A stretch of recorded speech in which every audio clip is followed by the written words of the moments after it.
Since the existence of time, we have been told that we are not good enough. We are too loud, too big, too emotional, too bold, too much. I'm calling bullshit, and I'm empowering other women just like you to take back their lives before losing the weight. Certified wellness practitioner, health coach, fitness nutrition specialist, mom of six, wife, friend, lover of music, all things citrus, sunshine, and the perfect cup of coffee. Former juvenile delinquent with just enough scrappy rebel left in her to help you get shit done. I'm Carrie, and I am the Anti-Kale health coach.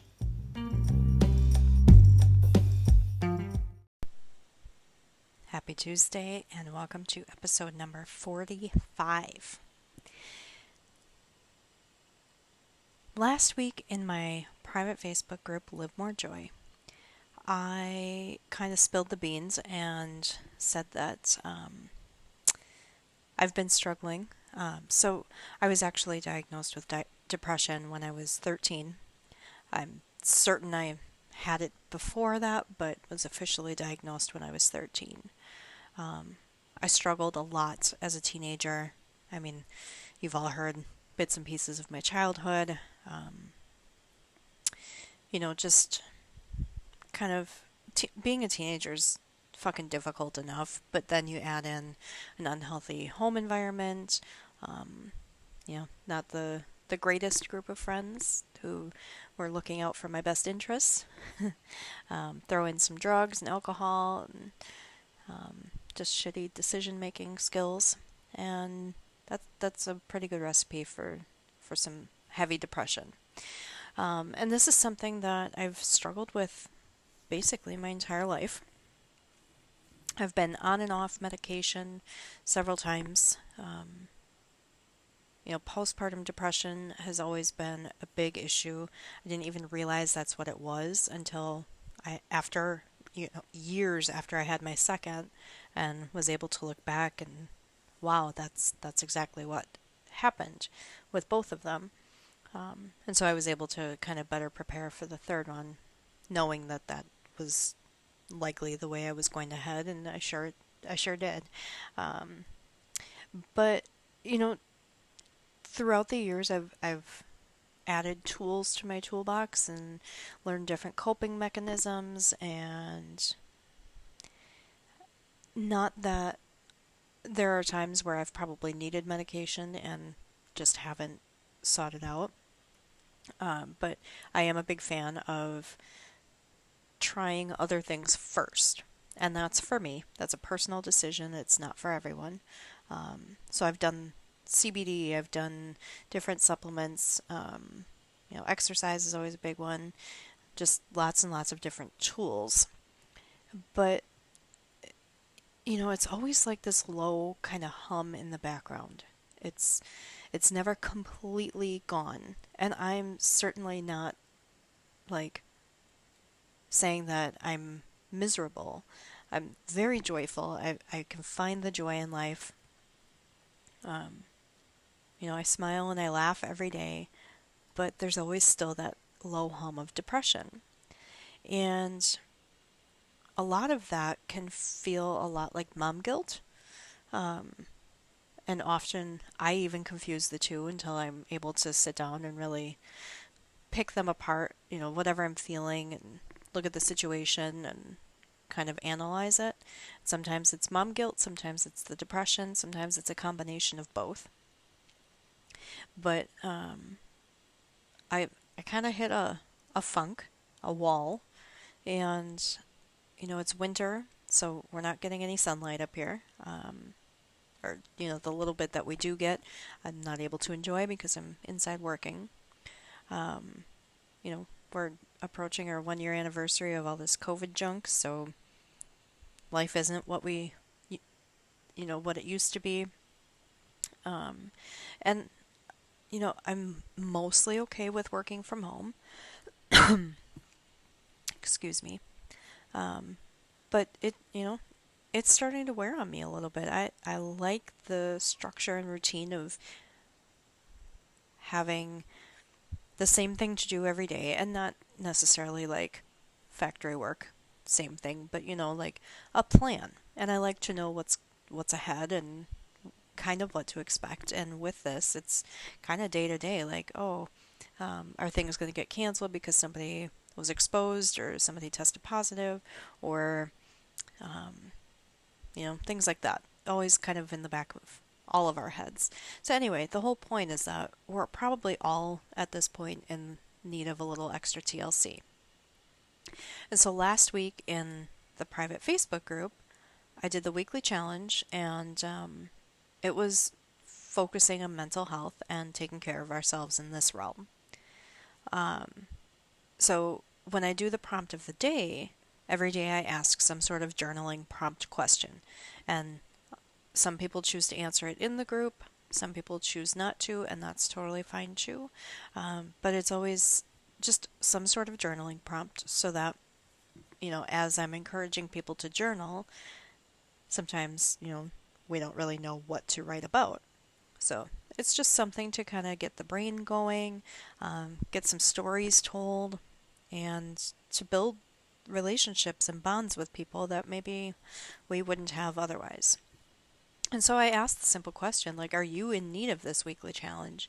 And the results, I mean, everyone was like, yes, yes, yes, please, please, please. So that's what we did. Okay, so each day I asked a question, and the question started with rating your current state on a scale of 0 to 10. 10 being the happiest you've ever been, and 0 being the shittiest you've ever been. And it didn't matter what your number was, but it was just to kind of get you in the moment, like thinking about where am I today?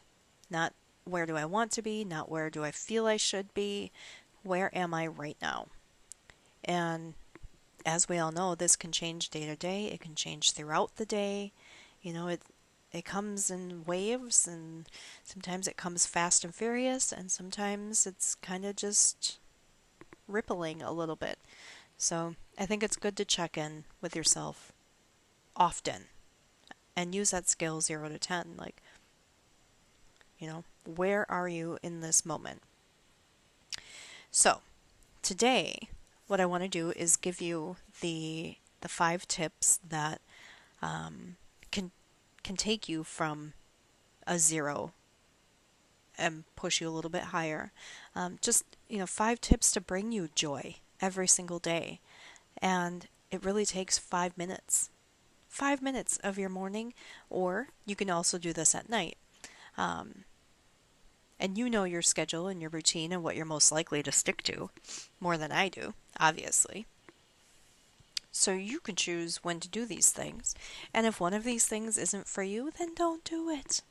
But they're legitimately meant to help bring just a little bit more joy and to help you stay in tune with yourself and your needs.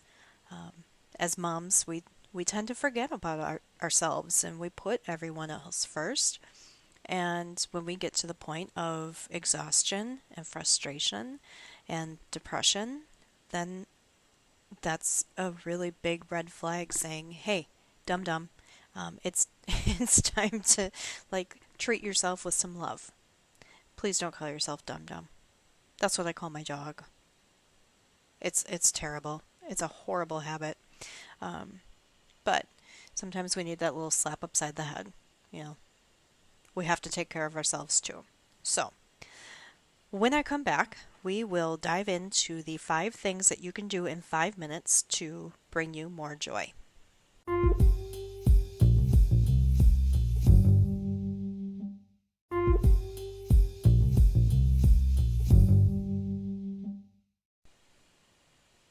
Okay, so the very first thing that we need to do, and I already kind of mentioned it, but this is doing the quick mental health audit. So on that scale of 0 to 10, where are you right now? Just take a minute, close your eyes, take a deep breath, and really feel, are your shoulders hunched up? Are you feeling tension anywhere in your body? Are you smiling? Are you frowning? What's going on around you? Is it chaotic or is it peaceful? what's happening inside your heart, inside your soul. So you can put one hand on your heart, one hand around your belly button, and just take a very quick deep breath in, deep breath out, and audit yourself. 0 to 10, where are you right now? Then we ask, what are two things, one or two things that could shift you one way or the other on that scale? So if you're at a 5, what are one or two things that could get you to a 7? Or what are one or two things that could get you down to a 3? And I want you to acknowledge those. Now, thinking about those two things, are you in control of those things or are they out of your hands? We're going to come back to that in a minute. So, that is step 1. Okay, and then step 2 is thinking about what is the most nourishing thing that you've done for yourself in the last 24 hours. I want you to think about, what have you eaten? What have you had to drink? How have you moved your body? Have you had quality sleep? Maybe you need to remove yourself from screens or society for a while. Have you stayed in your pajamas all day? Or have you gotten dressed? And which one of those feels best for you? Did you take the time to put on the fancy body butter instead of skipping the lotion at all? Our skin's really dry in winter, right? We're all using the hand sanitizer. I don't know about you, but my hands are actually peeling a little bit from all the sanitizer use at work. Have you said yes to something that you really want to do? Or conversely, have you said no to something you really don't want to do? Have you done anything kind for someone else? You know, acts of kindness can really feel nourishing for yourself. Maybe you need to take a bubble bath with the door locked. Don't let anybody in. At this time, it's about 8 o'clock at night, and I had to lock myself upstairs to get this podcast recorded because it's madness in my house right now. Maybe you've paid off a bill that's been lingering. Or maybe you paid your bills on time. Financial stuff can really wreak havoc on our stress load, right? So making a financial decision or a payment that really can feel like it's, I don't know, like this weight just lifted off your shoulders. And I know that's super cliche to say, but that's really truly what that feels like. Especially if you're struggling, right? Maybe you've applied for a new job or asked for that raise that you deserve.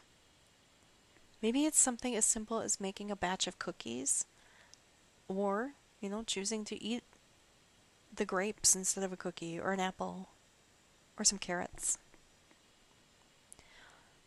What could you do for yourself in the next 24 hours that would nourish your body, your mind, and your soul?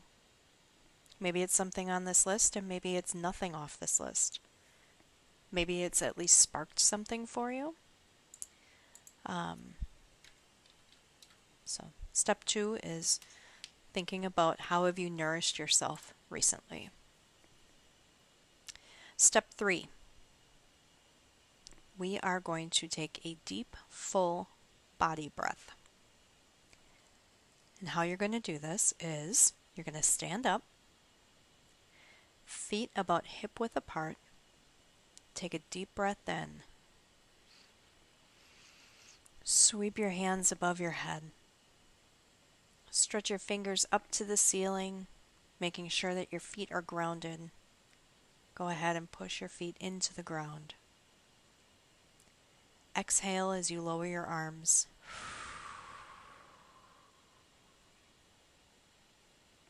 Wrap them around yourself in a self-love hug. Do this again. Deep breath in. Sweeping your hands above your head. Stretch your fingers up to the ceiling, making sure that your feet are grounded. Stretching even further than you did the first time.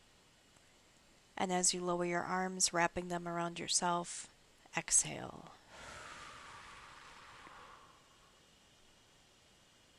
One more time, all the way through.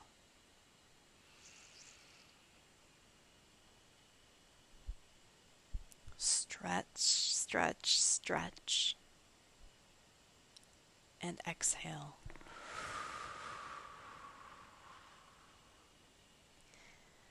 This time, as your hands are wrapped around you, I want you to crawl those fingers as far as you comfortably can. Close your eyes and hum.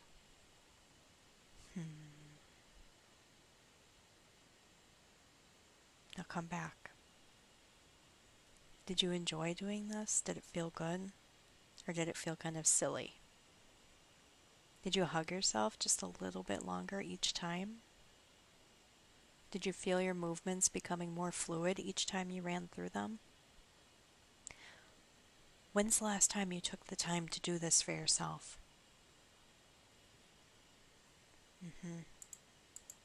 That needs to be a daily practice for everyone. I used to actually end my fitness classes with that. And I was informed that some of the ladies still do that, so that's fun. Okay. So, number 4 is thinking about gratitude. And I know that this one is very common and we hear about gratitude all the time, but scientifically this shit is backed up. So, thinking about 5 things that you're grateful for. 5 things, people, places. 3's not quite enough. I mean, any Joe Schmo can come up with 3, right? 10 will take some time. But 5 things, that'll force you to think a little bit. And if you make this part of your daily practice, it should be 5 different things every day. So it's real easy to say like, oh, my kids, or oh, my husband, or my family, or my dog. Those are great. Those are surface level things. Of course, we're all grateful for our kids, and we're grateful for our family, and, you know, that's wonderful. Let's think about things like the ability to move your toes, or a functioning pancreas, or the fact that you get to get up and go to work. Think a little bit deeper than the surface level things, right? Okay, so then the final one is coming back to that, are things out of my control or are things in my control? And, you know, when we talk about like the things that could shift our number a few points in either direction on that scale of 0 to 10, I do ask you, you know, to look at what's in your control and what isn't. But when you do this as part of your daily practice, looking at things a little bit deeper, like things going on in the world, or maybe your job, or maybe a certain relationship in your life that, you know, feels a little wonky right now. Thinking about those kinds of things, like what of those are in your control? Is there anything about that certain situation that's in your control? Maybe the outcome isn't in your control, but maybe there's something that you could shift in yourself to adjust that situation. Or maybe, as you're starting to think about this, you realize that this really isn't in your control at all. It's out of your hands. And then you can learn to just bless and release, let it go. It's not your door, it's not your monkey, it's not your circus, however you want to say it, it's not yours. It's not your worry. So to recap, we do the scale. 0 to 10, where are you right now? You determine the 1 or 2 things that could shift your number a few points in either direction. You look at those and say, what's in my control and what isn't? You think about the most nourishing thing that you've done for yourself today or recently, and make a plan to do something for yourself today. You practice your deep, full body breathing. You list 5 things that you're grateful for. And then you think about all of this and you say, what's in my control and what do I need to let go? And then you do that. Now, if you do this in the morning, it's a really nice way to start your day.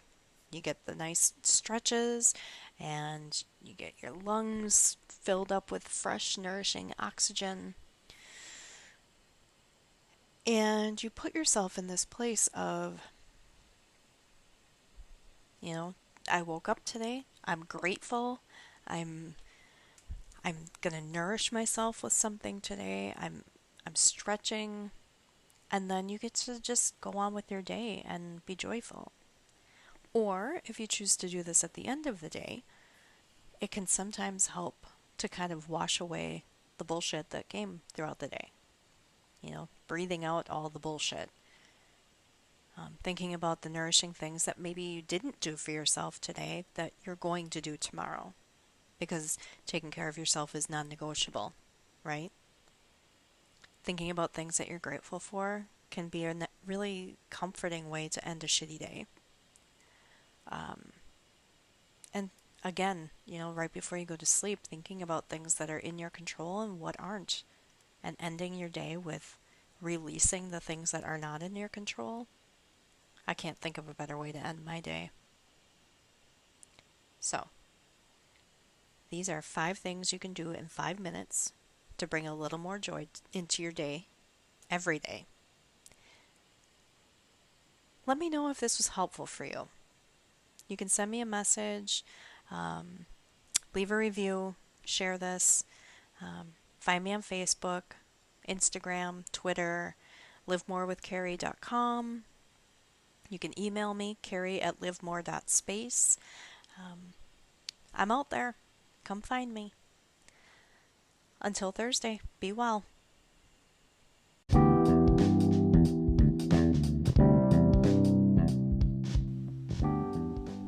If you liked what you heard today, please subscribe, share, and leave a review.